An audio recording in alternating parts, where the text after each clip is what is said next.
Ayan guys, ang sarap na naman ng ulam natin ngayon guys. Ayan, may isda, gulay okra at saka talong.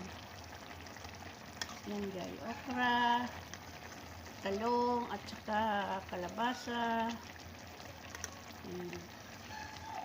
Okra,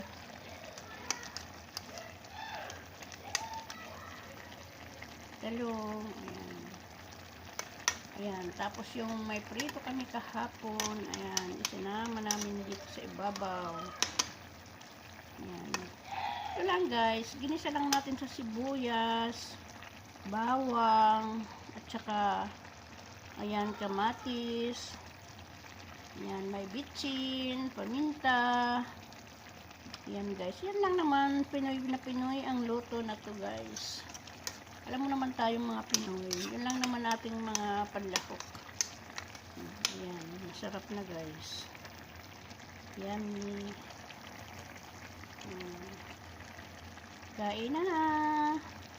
Kain na naman tayo. Busog-lusog na naman tayo ngayon guys. Ayan. Masarap na naman ang aming ulam.